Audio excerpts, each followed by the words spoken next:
everybody, and welcome to the 12th Spotlight edition of the Frank and Stan chat. And this is for those of you that have watched or listened to our chats before. The Spotlight sort of way that we work on it is that we have one guest, one or two guests. We focus on one particular issue. So there's none of this, oh, what happened in the education world this week. It's all about one issue. And I'm really pleased to say that we've got Simon Parkinson back with us again. Hello, Simon.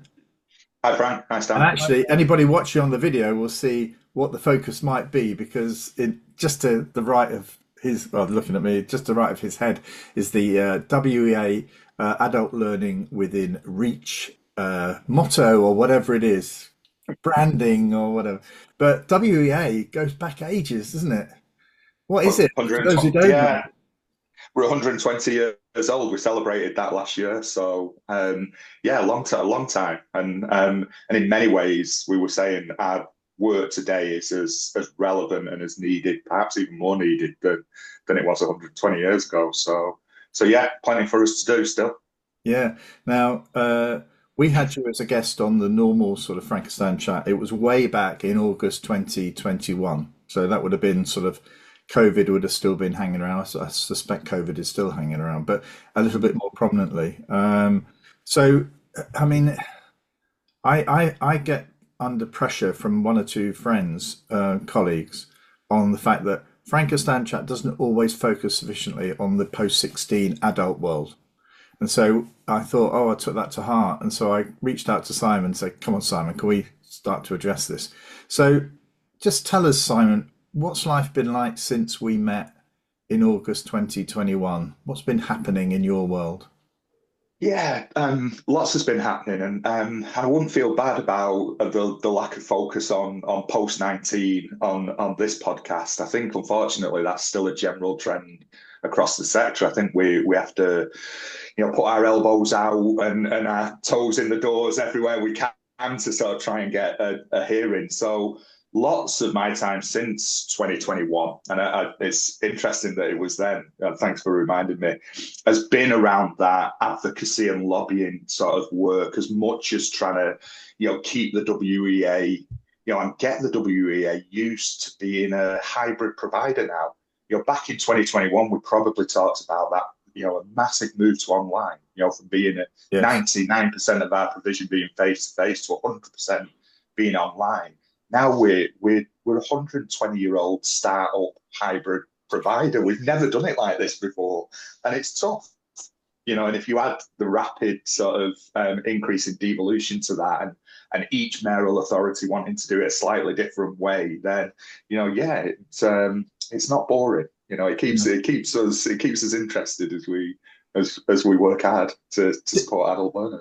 Has the focus then shifted from government to mayoral, more local?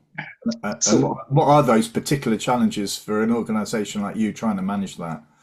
yeah, so we're the largest charitable provider of adult education across England and Scotland. So we've got the two country dimension to manage as well. We have a sister organisation in Wales, in Adult Learning Wales. And we're very roughly 50-50 now. So 50% of our income in England is from devolved authorities, and still around 50% just from Department for Education through the ESFA.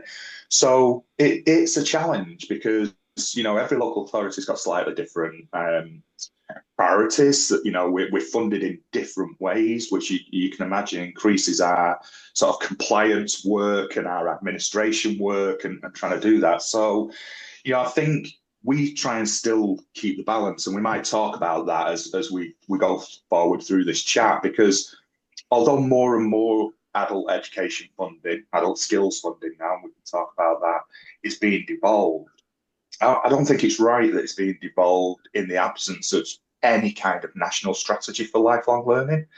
So yes, the centre's going to find it difficult to dictate to mayoral authorities what's right for them and their citizens, residents on a place by place basis. But I still think there's a role for the centre here in terms of some sort of national policy framework strategy, which then can be adapted regionally and locally. Well, are we So clear about what the, because a lot of drivers for this, are we clear about what the national industrial strategy is, which actually is a government priority, isn't it? That's what they control. And then actually, I would have thought the mayors can tinker with that to meet their particular needs. But it looks in the absence of a national strategy that actually everything's up for regional, funding because in the absence of something, well, what else is there to turn to? Exactly, and increasingly so. And I'm not, I'm pro devolution. This isn't a, Yeah. let's centralize everything again. But as you look to areas like Greater Manchester and West Midlands, going now from big devolution deals to now single settlement deals. So removing all the ring fences around different pots of money. So, Andy Burnham's a good example. He's got really strong views on the way education should work in Manchester. You and Stan will know this as well as I do in terms of the, Manchester Baccalaureate and other things. If those ring fences get removed from adult skills, you know, what does that mean in terms of where the funding might go? I think the local authority providers would have a view on You. that, Yeah, yeah. So, that's all interesting, and we still are at that point where we're fighting for the funding to be even retained at levels. So we're facing cuts again to the adult skills funding, and that's an issue. Yeah. I mean, in terms of, is it just an untapped resource, the adult education area, in terms of its, moving perhaps citizens from one area of skill to another to be more productive, or is it something a bit more deeper than that? That it's simply it's like a Cinderella. It's like it hasn't got the profile of schools. It hasn't, and that's always been the case, I think. But has that got worse in recent years? Yeah, and again, we're back to 2021. If we just take a Yeah, step yeah. back Let's to go come back to the to first come forward question. again, yeah, exactly.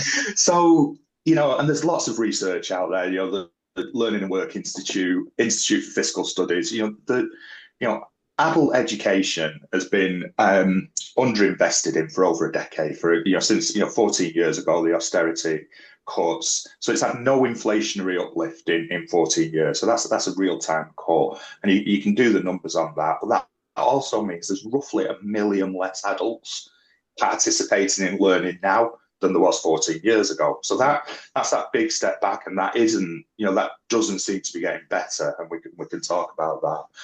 But when I was on in 2021, what we will have been grappling with is, if you remember, there was a white paper published called Skills for Jobs. And it's Yeah. important that the title's important. That was the first title, Skills for Jobs. And that was where it was first talked about changing the adult education budget to an adult skills fund.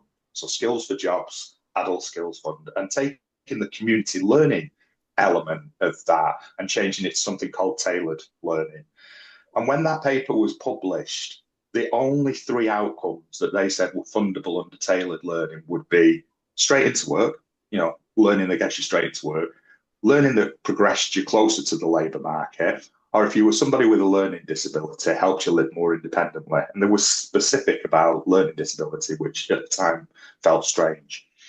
As a sector, we pointed out that the subtitle to Skills for Jobs, the white paper, was lifelong learning for opportunity and growth. And actually, by narrowing tailored learning down to those three outcomes, you were killing it at source. There Yeah. was no lifelong learning left. It was very, very clear what this would be.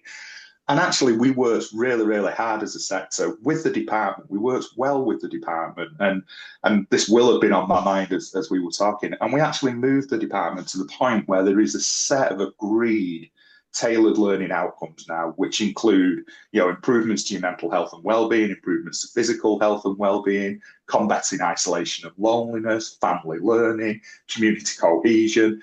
So a real recognition that there are outcomes wider than skills for jobs Yeah.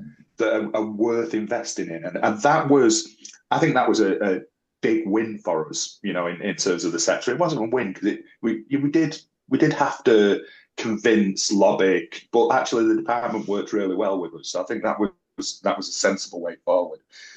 But at the same time, that devolution was happening. Mayoral authorities taking their view with the lack of a national framework. How much do we want to invest in tailored learning? How much do we need to invest in their language, in skills for productivity and growth, and strengthening in the labour market? And so we're always fighting for that balance. We're always fighting for a retention of some funding to carry on doing the tailored learning. And what we've just found out, and this was last couple of last month now, really, is that the department have written to mayoral authorities to tell them to plan for a cut in their adult skills fund of between 2% and 3%. Right. So that's been the communication of this has been difficult, and they would argue that's because it's a fragmented, devolved position. So we've heard that that's the case officially in writing from one or two mayoral authorities. We've heard nothing from DfE to confirm that yet, and we've heard nothing, and we've asked the direct question of what does that mean for non-devolved areas, i.e., anybody funded through ESFA, should we be planning for a 2 to 3% cut? And obviously that's ahead of any comprehensive spending review, where we know tight fiscal envelope equals tough decisions. So that brings us right up to date. That's where we are at the moment. So is it easy then for the department with the devolved, is sort of taking it forward really?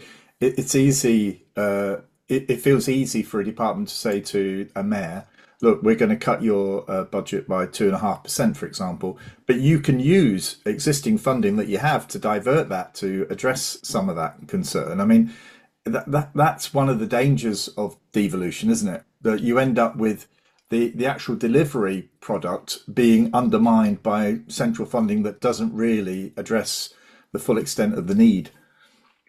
I think that's right, and I think the other thing it's in at this point in time, a 2 to 3% cut to their adult skills funding across the country adds up to around £60 million. Actually, if that's the only cut that's being put on the table to the mayors ahead of the current, ahead of the comprehensive spending review, I think, I've not, we might get some of the mayors telling us differently, but I think they've almost just taken it. I think they've gone, actually, this isn't the fight that we're going to need to have. Yeah, we might have a bigger fight coming down around transport, so I think we again back to that Cinderella service. Is this a vote winning issue? No. And is it the biggest financial headache that they might face over the next sort of 6 months or so? Probably not. So that leads to it just sort of, it's not making the 10 o'clock news, is it? Wow. And that's really sad when you think of the principles of it. And you think back to what, I always, and because I'm old now, I always think back to what used to be.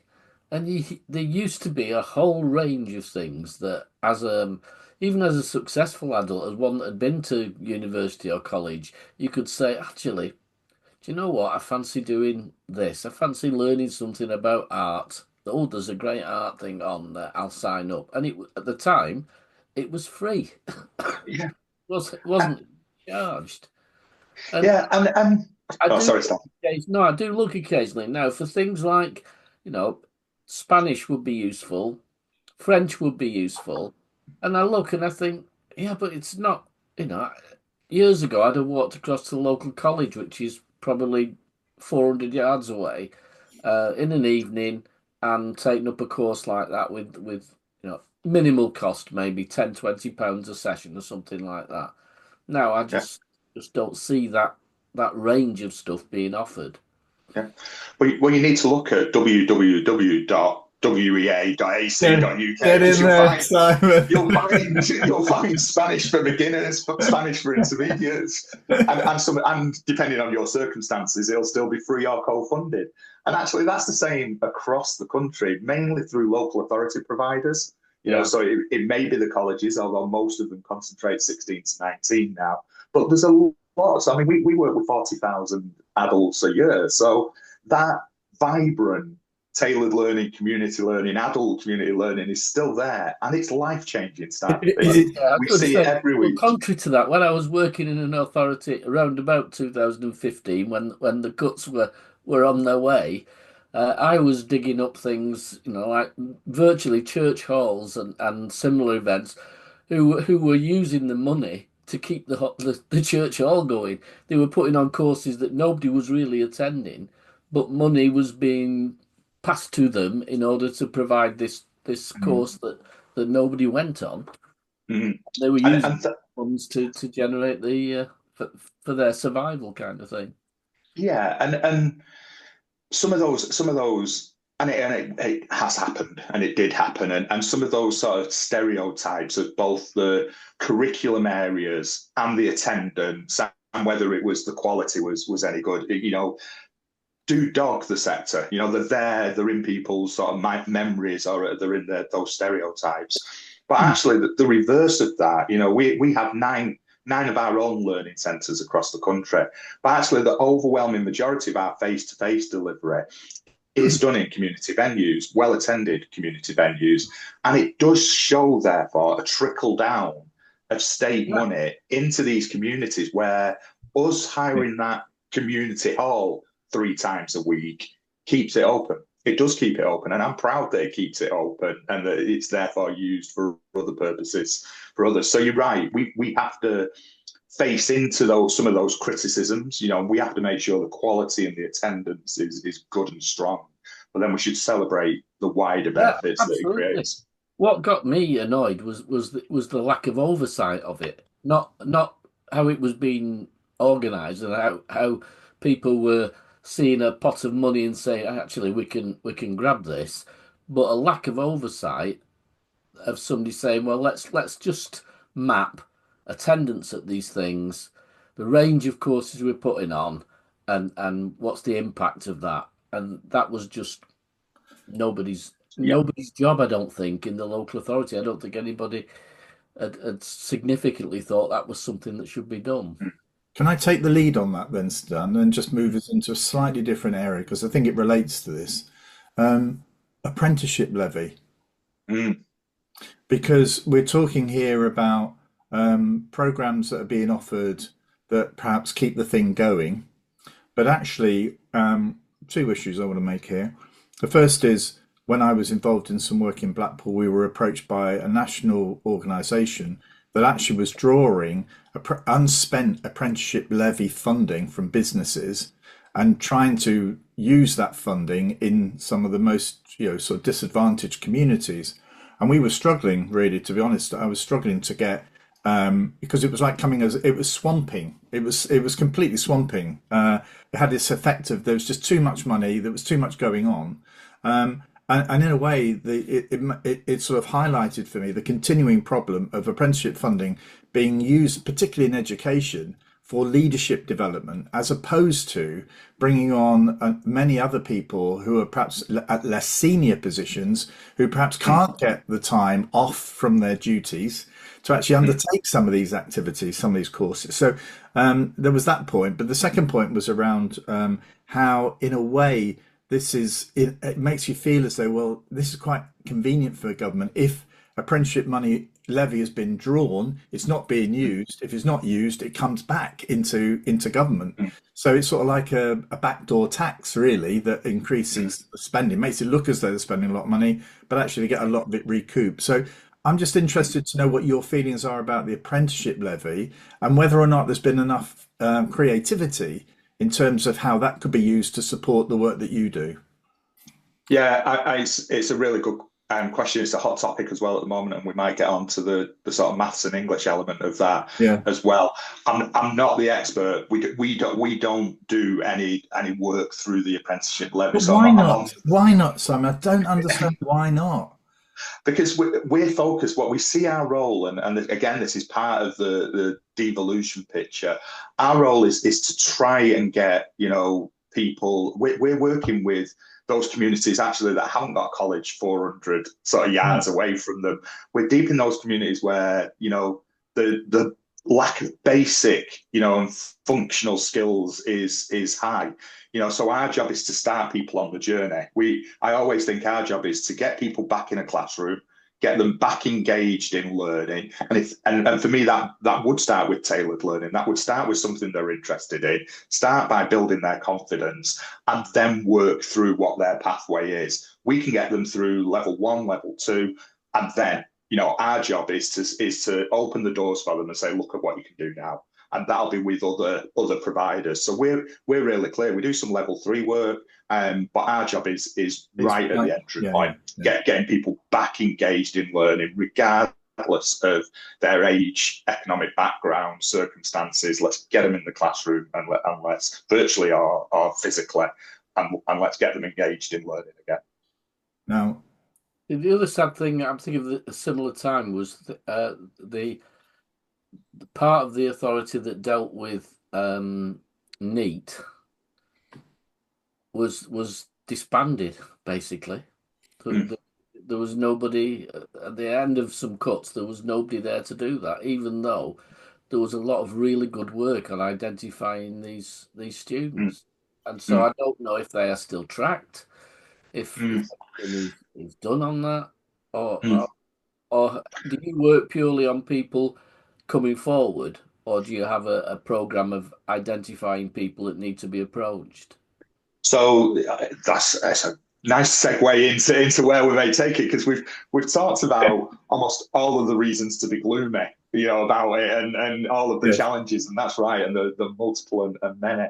But what I see at the moment is, if you were thinking about reasons to be naively optimistic or hopeful, there's the notion of mission-led government and the plan for change. I wanted to move us to that, because Stan, our model is we're post-19. So, we work with 19-year-olds plus, and we do that, yes, through self-referral, through those long and historic, as we've said, 120 years, presence in some of these communities. So word of mouth, traditional word of mouth, and passing it down through the family generations is still good for us.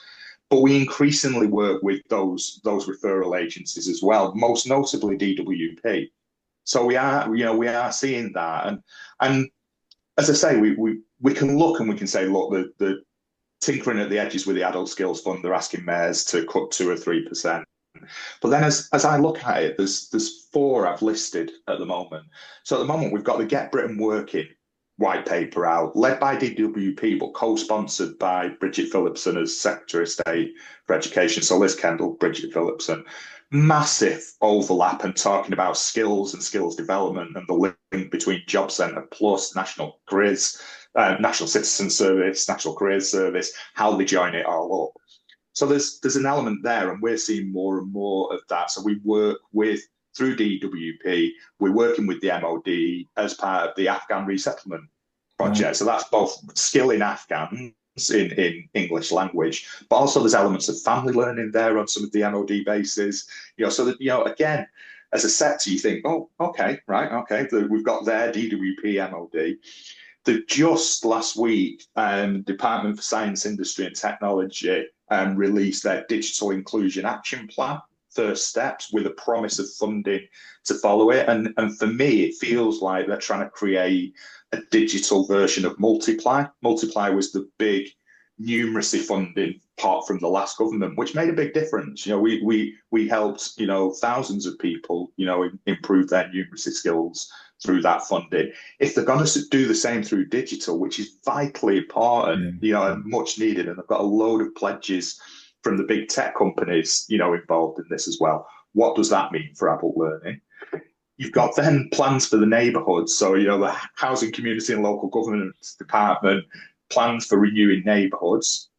I think section number 5, skills for community building, skills for wealth building, skills so that neighbour. So, and then you've got the Department for Culture, Media and Sport talking about a reform of the Arts Council, accessing cultural education, accessing libraries. And that's got skills written all the way through it. So if there was a way of joining this up, and the government's big idea of how to join this up is Skills England, yes, then there might be reasons to be optimistic. There might be reasons to say, actually, that skills focus is wider, rightly wider, and should be, cross-governmental in terms of skills development. And it should be that widest view of skills development, from essential digital skills right the way up to higher level technical qualifications to feed the labour market. So that's my naively optimistic piece of, can Skills England help join up the policy framework? Maybe it can. There's some problems with how it's being situated, within the department rather than independently. But if it can join up the policy areas even slightly, does it help join up the funding landscape? Big question mark. Because if they could do that, then we've got a different conversation that says this department's majoring on this department's doing that. Education is doing might be a different way of looking at this, because if they do want to increase skills, and I believe they do across the country, then the adult skills fund is never going to be big enough to do that on its own. So, where does the rest of the money come from? It's an area that we Frank and I have, with the new government, have talked about before, that there's bits and pieces that make sense, but the overall strategy, the overall vision is somehow missing. It's whether it's deliberate, whether it's to say, well, rather than issue a vision for the future, we'll have a look, see what works, what doesn't work, and then we'll push ahead with it. I don't know. That'd be clever, but I suspect that's not the case. That might be my naive view. I just think that there just hasn't been a clear picture of what's wanted and what the desire of this government is in terms of learning across the board. Yeah, and I think again we're back to that devolution question, aren't we? In terms of if particularly if we just concentrated on the adult skills fund, I'm with you, Stan. I still think you could set some sort of national strategy or framework for lifelong learning that links to the industrial strategy, so they're clear on that. Yeah. This is the envelope we think that we feeds that industrial strategy, and then Cambridge and Peterborough. You work out how to, and the good down there at Cambridge and Peterborough, you work out how you translate that through your local growth plans, through your local skills improvement plans. Come and report in how you're spending the money. You've got freedom over it, but we want to see how it comes into this framework. I think that would be helpful, and I don't think it's impossible to do. I think they could. From what you've described, it looks as though everything but the general strategy is there. It could be drawn from the existing programs that are being launched. But just so, because I'm conscious of time, because want to get two things before we get there. Firstly, the first is maths and English, and what your views are on that. And the second thing, Stan, is the little steam engines in your study. Okay, so Simon, what's your take on the maths and English decision? Yeah, well, particularly around apprenticeships, I worry about it, Frank. I think, and I know that we want to support people, and like you say, use apprenticeships maybe in it's as I remember them being for for younger people coming into the workforce. In fact, people of all ages, but coming into a new career or a new workforce, learning on the job, being in that trade or profession for a period of time afterwards. So I get that. I get the need to do that, but I'll just say, if you have to be careful about the messaging that says if you're going to be a brickie or a hairdresser, you don't really need maths or English. We're not going to let your maths and English hold you back from being a brickie or a hairdresser. I worry about that for those individuals. There may be other ways of doing that. We can do that if they're still entitled to free courses for maths and English if they've not got a level 2. So maybe we can pick them up. But once they're in work, but what I'm really worried about on top of that is the message that it then perhaps sends to future generations. So if mum or dad didn't need maths or English to make a success of themselves, they've worked hard, been in a career or a profession all their life. Yeah, I didn't need maths and English, son, daughter. So just crack on. I just feel it's dangerous. But my father didn't. I mean, I've said before, I didn't get my maths O level, but it didn't hold me back as much as it would do now. Now, it doesn't mean to say, you might say, well, if you had got it, Frank, it might have. But actually, I went to a school where nobody sat it, so it wasn't my fault. Mm. So that in a way, it was, you might have said, well, if you'd passed your 11 plus, Frank, that might have meant that you did get the chance to.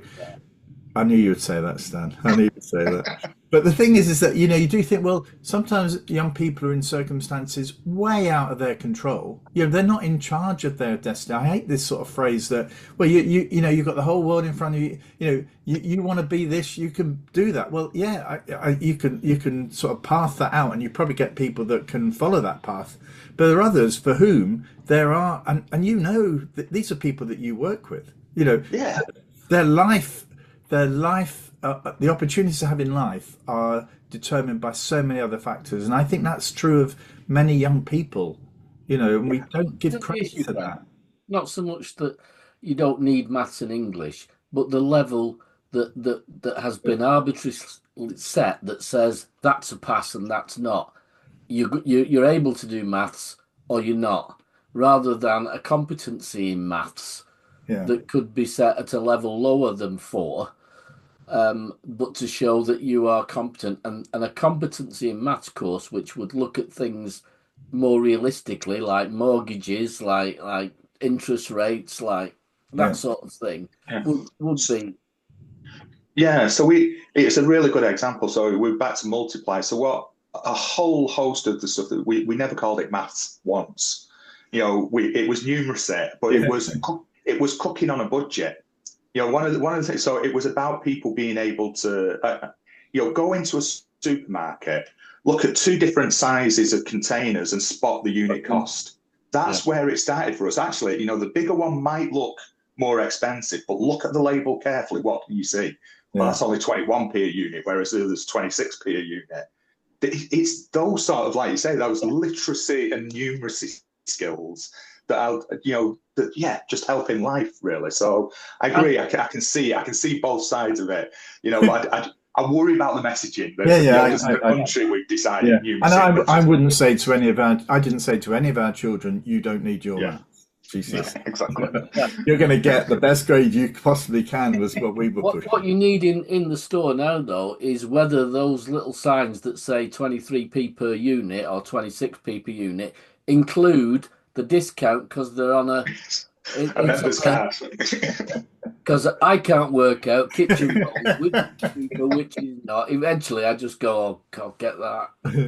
Hey, now look, Exactly. we bring it to a close now, but I mean, we were talking before we started recording about these steam engines that are in your room, because Stan, you've moved your room around a little bit, haven't you? So we can see a little bit more of the frigate on the window. We can see some of these little steam engines at the side. Then can you see that? Look at that. Now, the story behind that is that your father made that, didn't he, from scratch? This, yeah, from castings and things I don't understand. At the time, I have to say, I feel really guilty these days. I kind of went, oh, You're taking the glory for your father's. Yeah, but my dad would say, I've got these new castings and the drawings, and these are almost 2 thou out on the way they've designed it. And they go, what, 2 thousandths of an inch out? Yeah, 2 thou out. What that wouldn't do in my day. And I just go, oh, yeah, Dad. So, yeah, so that's. Look at that. I mean, the only reason I raised it today is just around, we've spoken a lot about post 19, a little bit about post 16, but actually, I had a photo. Somebody put a photo up on Twitter saying they'd actually seen a lathe in a secondary school. I mean, and it makes you feel as though, hang on, what's happened, between my day, where there was a fully kitted out sort of DT department, I suppose it would be, both for metal, wood, and for other materials, and here you can't find them for love nor money. And I think people that are not in education, who don't visit secondary schools at all or very often, this is always comes as a bit of a shock to them that what you mean, children don't even have the chance to do this sort of stuff. Yeah. So, Well, I finish with a story if you would like. I was up in Kincardine in Fife last week, and Fife 40 years ago was a mining town, and it's 40 years since the miners' strike. And we're supporting a project there, which is a community cohesion project, where the community is coming together to make a stained glass window commemorating 40 years of the miners' strike. It's meaning they have to go into the library to research it. To what words are they going to use? It means that they're connecting up with. I met Douglas, who was a striking miner. Kincardine now is a council estate on one side of the road and a new build residential estate on the other side of the road. People within walking distance of each other who would never have met if it wasn't for this project bringing them together to commemorate the town's history and heritage. So it's still alive and kicking, and I would think that that's a good use of public money. So more steam trains, more lathes, more stained glass. I'm up for it all. I have to say, my father passed away 10 years ago this year, and his lathe and his milling machine are still in the shed in my mum's house. I think people would argue, well, what's the point? You've got a 3D printer or something like that. But actually, there's something around the richness of that experience as a person, isn't there?